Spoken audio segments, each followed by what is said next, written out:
हर हर महादेव, जय हो गागर महादेव। सामने मंदिर है गागर महादेव का। और हम 2 दिन से गागर में स्टे कर रहे हैं अपने विला में। और आज हमारा प्लान है कि हम जाएंगे मुक्तेश्वर।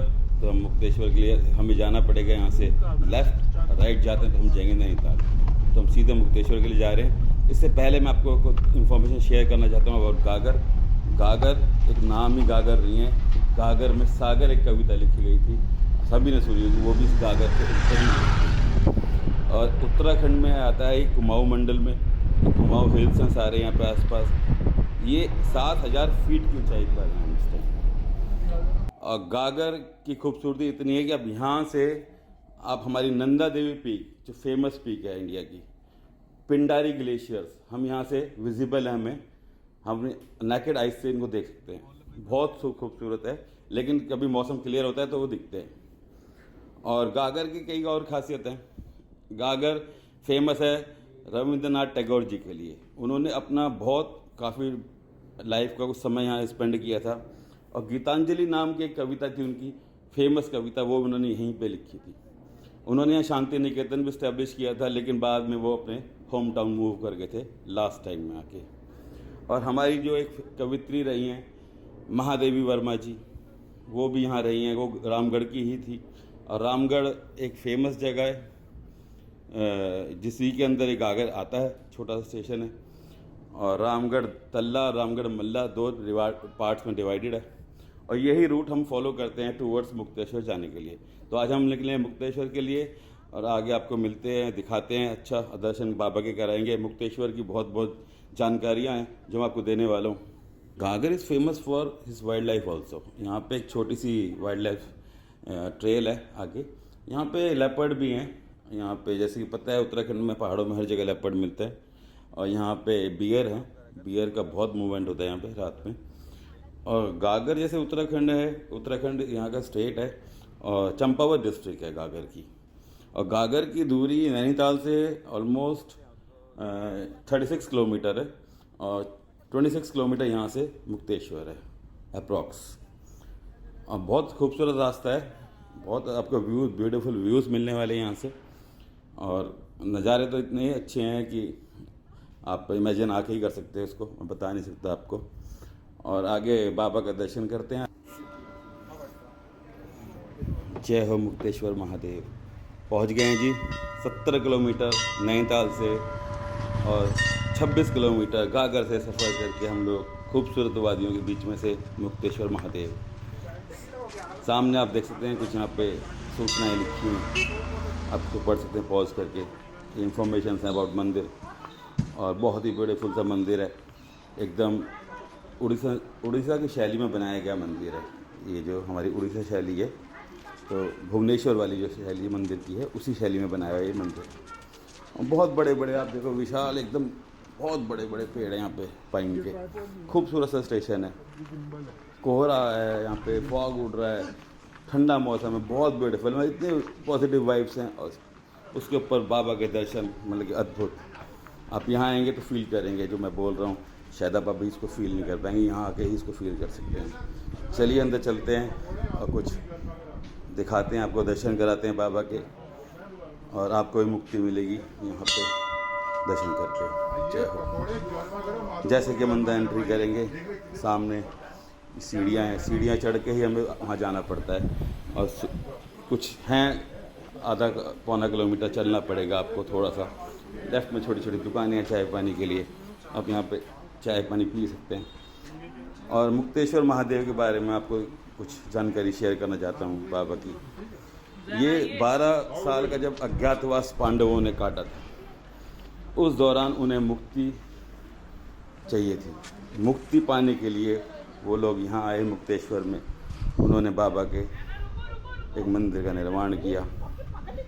और वो शिव के भक्त थे बाबा के सारे पांडव, तो उन्होंने बाबा के मंदिर का निर्माण किया। और ये मंदिर बाद में मुक्तेश्वर महादेव के नाम से प्रसिद्ध हुआ। इस मंदिर की कई खासियत हैं। आप यहाँ देखो पहले यहाँ की ब्यूटी, कितनी ब्यूटी है कि आपको लगेगा नहीं, आप कहोगे नहीं आप किसी अलग ही दुनिया में हो, यहाँ के फील होगा आपको। तो मुक्तेश्वर महादेव आपको दिखाता हूँ सामने। कितने, ये सारा कुमाऊं मंडल है। तो आपने सुना होगा, फेमस है कि Kumaon, man eaters of Kumaon, आपने किताबें पढ़ी होंगी। जो वाइल्ड लाइफ लवर हैं वो बताएंगे मैन ईटर्स ऑफ कुमाऊँ कितने फेमस हैं। तो जिम कॉर्बेट साहब ने यहाँ पे आके कुमाऊँ में आके काफ़ी शिकार किया था, जो मैन ईटर्स से उनको मारा था। तो उसमें उन्होंने एक किताब लिखी थी इसी मंदिर के ऊपर।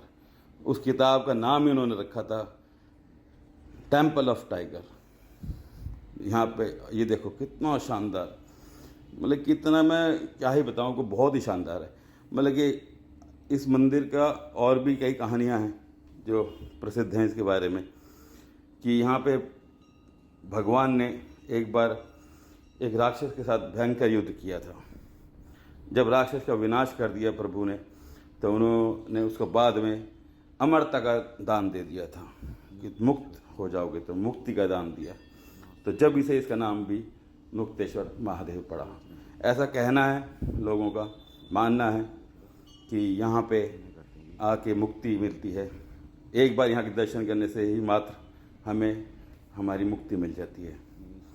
तो यहाँ पे ज़रूर आएँ, बहुत सुंदर जगह है, बहुत पॉजिटिव। ज़्यादा दूर नहीं है, नैनीताल से 70 किलोमीटर नैनीताल से पड़ता है। और ये आपको दर्शन कराता हूँ। देखो सामने थोड़ा चल के हम आए, अब मंदिर के दर्शन हम कर चुके हैं, मंदिर पे आ गए हैं। यहाँ की एक और बात है, यहाँ पे आप ज़्यादा बोल नहीं सकते हो, यहाँ पे बात करना अलाउड नहीं है ज़ोर से, इसलिए मैं बहुत धीरे ही बात करूँगा। तो देखो आप सामने जो दर्शन है वो बाबा के दर्शन है, शिवलिंग है सामने। जैसे कि मैंने बताया था भुवनेश्वर शैली से बना हुआ मंदिर है, तो उसी की शैली से आपको डिफरेंट वाली शैली नज़र आएगी यहाँ पे। और इतनी हाइट पे हम 7500 फीट की हाइट पे हैं। यहाँ पे हनुमान मंदिर है छोटा सा, और ये कुछ बैठने की स्पेस बना रखी है। लोग आ रहे हैं चढ़ने के लिए, बहुत अच्छा एंजॉय करते हैं यहाँ पे लोग आने वाले ना, इतना पॉजिटिव फील करते हैं कि मतलब कि अब वर्ड्स नहीं, मेरे शब्द नहीं है मेरे पास कहने के लिए। अब जैसे आगे ऊपर जाएंगे, ऊपर जो मेन मंदिर है वो ऊपर जाके यहाँ से जय हो, और हम कुछ सीढ़ियाँ चढ़ के जाएंगे। यहाँ पे जो महाराज अंदर बैठे हैं इनसे थोड़ा सा अवेयर रहना, ये बिल्कुल स्ट्रिक्ट हैं, कोई आवाज़ करेगा तो ये डांटते हैं। और जो टूरिस्ट थे वो टूरिस्ट आते हैं और कुछ भी बोलते हैं, लेकिन महाराज ने उनको डांटा मेरे साथ। जय हो महादेव। काफ़ी रश है, इतना रश नहीं है, मतलब कि नॉर्मल है। हाँ पर लोग हैं, ऐसा नहीं है लोग नहीं हैं। सामने जो मैं आपको दर्शन करा रहा हूँ, जय हो। मुक्ति ही मिलती है यहाँ से दर्शन करके, मुक्ति का द्वार है। ये देखो मंदिर की परिक्रमा करेंगे, सामने कितना मतलब इतनी ब्यूटीफुल, क्या कहूँ, मतलब कि जो हवा चल रही है ना, वो सीधा ना कहते हैं कि इंसान की आत्मा में जा रही है। इससे ज़्यादा बड़ा शब्द नहीं बोलूँगा मैं। आप यहाँ पे बिताए हुए कुछ पल आपके जीवन के शायद सबसे अनमोल पल होने वाले हैं। मैंने तो कभी ऐसी वाइब्स फील नहीं करी लाइफ में, और आप भी नहीं करोगे, पर आओ ज़रूर। देखो क्या ही, ये सब कुमाऊँ मंडल है, पूरा नेशनल पार्क है, यहाँ पे पूरी वाइल्ड लाइफ भरी पड़ी है। बहुत खूबसूरत है, बहुत खूबसूरत है, कोई वर्ड्स नहीं है। और जब मैं दर्शन करके आया तो मुझे एक चीज़ और दिखी, देखो यहाँ पे छोटी छोटी बर्ड्स हैं। तो ये प्रसाद था हमारे पास, हमने थोड़ा प्रसाद इनको दे दिया खाने के लिए, तो खा रही हैं। पता नहीं ये शायद कौन सी बर्ड है, कुछ पीजियन की कोई स्पीशीज़ है छोटी वाली।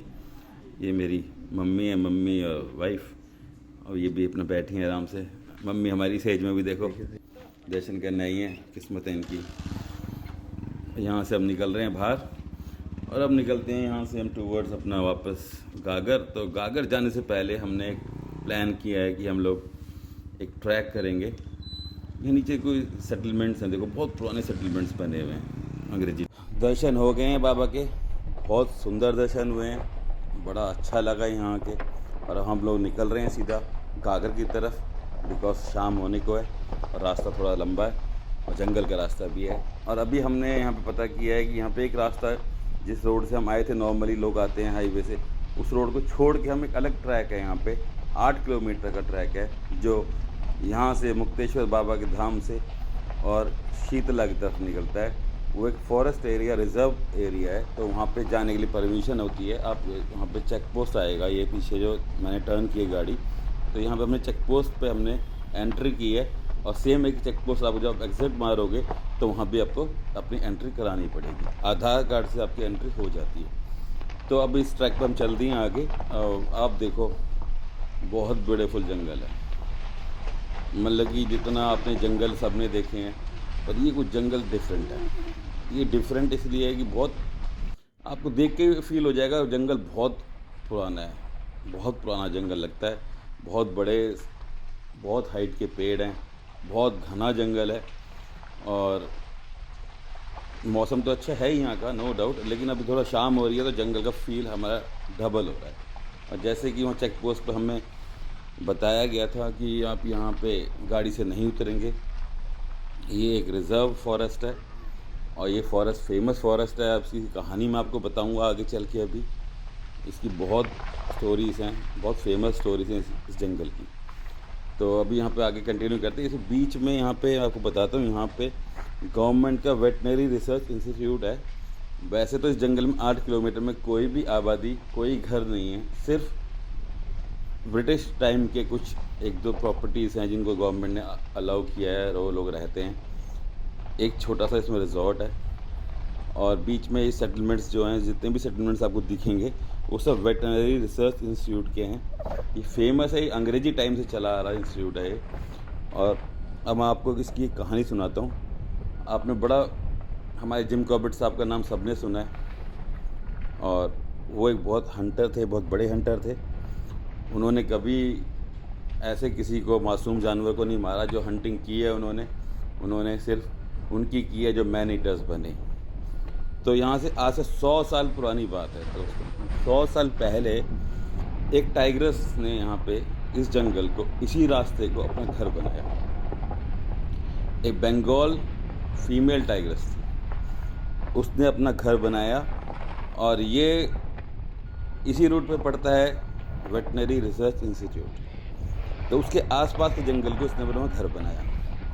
अब उसने इसका घर अपना इसलिए बनाया है कि तो ये तो बहुत थिक फॉरेस्ट है और यहाँ पे क्या है कि यहाँ पे कैटल्स के लिए वैक्सीन बनती है। तो यहाँ पे कैटल्स के लिए बहुत सारी कैटल्स भी थी गवर्नमेंट की, जो इंस्टीट्यूट वालों के कैटल्स थी, गोट थे, शीप थी, काउस थी। तो यहाँ पे स्टाफ क्वार्टर्स बने हुए थे उन लोगों के। तो टाइग्रस भी यहाँ आराम से सर्वाइव कर रही थी, वाइल्ड लाइफ पे सर्वाइव करती थी, या कभी कभी वो कैटल्स को हंट कर लेती थी।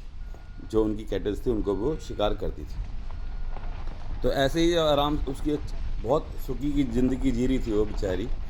तो जैसे ही कुछ एक बार ऐसा उसके साथ मिस हैपनिंग हुई कि पॉर्क्यूपाइन, आपने देखा पॉर्क्यूपाइन एक जानवर होता है जिसके बहुत सारे कांटे होते हैं इसकी बॉडी पे। तो पॉर्क्यूपाइन से उस टाइग्रस की फाइट हुई। भाई जितने भी आपको देखो अब ये सेटलमेंट्स आ रहे हैं ना बीच में, ये सब अबेंडेंट एक बिल्डिंग्स पड़ी हैं बीच में, 2-3 जगह में ऐसी मिली है। तो ये भूतिया सा है, पता नहीं क्या है, आई डोंट नो। यहाँ पे कोई रहता है नहीं रहता, जंगल के बीच में कुछ लोग हैं यहाँ पे, 2-4 लोग हमें दिखे हैं वॉक करते हुए, शायद यहाँ के वर्कर हैं या आई डोंट नो। अभी यहाँ पे वो वेटनरी इंस्टीट्यूट चल रहा है लेकिन बहुत कम लोग रहते हैं। मुझे तो ये 2-4 लोग ही मिले हैं पूरे रूट पे 8-10 किलोमीटर में। और ये सारे मकान खाली पड़े हैं, उस टाइम के हैं, पुराने स्ट्रक्चर्स हैं पर बिल्कुल मेंटेन नहीं है। एक आगे हम चले हैं थोड़ा सा, ये भी दिखे हैं। वैसे ये पॉइंट दिखता है हमें, आगे पूरा जंगल ही जंगल है और आगे जंगल डेंस होता ही जा रहा है। जितना पीछे था उतना ही आगे होता जा रहा है। तो और पॉर्क्यूपाइन के जो कुछ कांटे होते हैं, स्पाइक्स जो होते हैं उसके, वो उसके राइट पॉ में धंस गए और उसकी एक आइज़ में लग गए। तो वो एक आइज़ से ब्लाइंड हो गई और उसके एक पैर उसका जख्मी हो गया। अब वो जख्मी हो गया तो उसके बाद अब वो वीक हो चुकी थी। उस लड़ाई के बाद वो इतनी वीक हो गई, एक तो उसकी आइज़ नहीं रही और उसका पैर घायल था, तो वो इतनी वीक हो गई थी कि वो जानवर का शिकार करने में असमर्थ हो चुकी थी। तो इसी चीज़ को लेके उसने लोगों का शिकार करना शुरू किया। जैसे ही उसने लोगों का शिकार करना शुरू किया, उसकी भी एक कहानी है दोस्तों कि एक बार वो अपने जंगल में किसी झाड़ी में, यहीं पे इसी रोड पे किसी झाड़ी में वो बैठी और अपने जख्म को चाट रही थी। जो जानवर क्या होता है, जब घायल होता है अपने जख्म को चाट के ठीक करता है। तो उसको वो चाट रही थी, तो तभी एक वहाँ पे घास खोदने के लिए, जैसे घास लेने के लिए गांव की महिलाएं आती हैं, जो सेटलमेंट में जो फैमिलीज थी या कोई उनके वर्कर्स थे, किसी गायों के लिए घास चाहिए होती है, तो वो लोग घास काटने की महिला आई और उसको नहीं पता था कि टाइगरस झाड़ी में, क्योंकि जैसे मैंने बताया जंगल इतना थिक है, इतना डेंस है कि आप यहाँ पे देख नहीं सकते। 10 फीट पीछे क्या खड़ा है कुछ नहीं पता चलेगा। तो उस महिला को पता नहीं चला, जैसे ही उसके नज़दीक गई तो टाइगरस घायल थी, वो उसका शिकार करना नहीं चाहती थी। लेकिन जैसे ही वो महिला पास आई तो टाइगरस ने उसे डराने के लिए उस पर पैर से हमला किया। उसका एक पैर घायल था, दूसरे पैर से हमला किया। वो हमला इतना तेज था, जैसे कहते हैं किताब में, जिम कॉर्बेट साहब की किताब में लिखा है सर, कि वो हमला इतना ज़बरदस्त था कि महिला के सर ये 2 टुकड़े हो गए थे, फट गया था बीच में, और महिला वहीं पे मर चुकी थी। अगली सुबह जब गांव के कुछ लोगों ने महिला को मृत पाया तो वो लोग बॉडी मिली उन्हें झाड़ियों में, तो उन्होंने देखा कि महिला वहाँ पे पड़ी थी, लेकिन शेर ने उसको खाया नहीं। उसका सर फटा हुआ था लेकिन शेर ने उसको खाया नहीं था। वहाँ से टाइगर्स जा चुकी थी, जाके पास में एक वुड थी, वुड के अंदर वो छिप गई थी, अपना वो छिपा लिया था। गाँव वालों ने उसको शिकार समझ गए थे कि शिकार हुआ है। तो लेकिन एक दिन बाद ही एक आदमी उसी जंगल में, उसी गांव का इंसान जाता है और उसी टूटे हुए पेड़ की लकड़ी काटने के चक्कर में जाता है, तो वहाँ वो शेरनी छुप के बैठी थी, बिकॉज वो घायल थी। और उसने उस इंसान पर, उस किसान गांव वाले पे अटैक किया। उसने फिर भी डर के अटैक किया, सेकंड अटैम्प्ट भी उसने डर के ही किया था, अपनी जान बचाने के लिए। उसने उसको मार दिया, और मार दिया। इस बार वो भूखी थी, घायल थी, उसने उस इंसान का कुछ बैग का पोर्शन कहते हैं खाया, और अब उसके मुंह खून लग चुका था। और एक सबसे बड़ी बात उसे पता चल गई थी कि इंसान का शिकार करना उसके लिए बहुत आसान है, क्योंकि घायल थी, अब जानवर का शिकार नहीं कर सकती थी, उसकी एक आँख फूट चुकी थी। तो उसने इंसानों का किल करना शुरू किया। यहाँ से सिलसिला चालू हुआ, और ये सिलसिला इतना चला कि 400 लोगों की हत्या की उस शेर ने। ये है Kumaon, man eater of Kumaon. उसने 400, फेमस थी वो, 400 उसने लोगों को खाया। जब मामला हाथ से बाहर निकला तो गवर्नमेंट ने संपर्क किया, इंस्टीट्यूट के लोगों ने गवर्नमेंट को बोला, गवर्नमेंट ने संपर्क किया जिम कॉर्बेट साहब से। और वो 1907 की बात है, जब जिम कॉर्बेट साहब 31 साल के थे। उनका पूरा नाम था एडवर्ड जेम्स कॉर्बेट, और बाद में वो जिम कॉर्बेट जो पार्क है हमारा उन्हीं के नाम पर पड़ा। और वो ब्रिटिश आर्मी में थे, एक ट्रैकर भी थे, ऑथर भी थे, किताबें भी लिखी उन्होंने, और ब्रिटिश आर्मी में कर्नल के पोस्ट। उन्होंने फिर आके इसका शिकार किया, और उन्हें भी कहते हैं कि बहुत लंबी कहानी है दोस्तों, वक्त नहीं है, रात हो रही है और हमें भी ड्राइव करके निकलना है। लेकिन इसका पार्ट मैं आपको सुनाऊँगा नेक्स्ट, बहुत इंटरेस्टिंग कहानी है। अभी आज का मैं ब्लॉग यहीं ख़त्म करता हूँ, बहुत लंबा हो चुका है और हमें भी जल्दी से यहाँ से निकलना है, क्योंकि कहानी सुनाते सुनाते मुझे भी डर लग रहा है थोड़ा सा। मिलता हूँ आपको जल्दी से नेक्स्ट ब्लॉग में।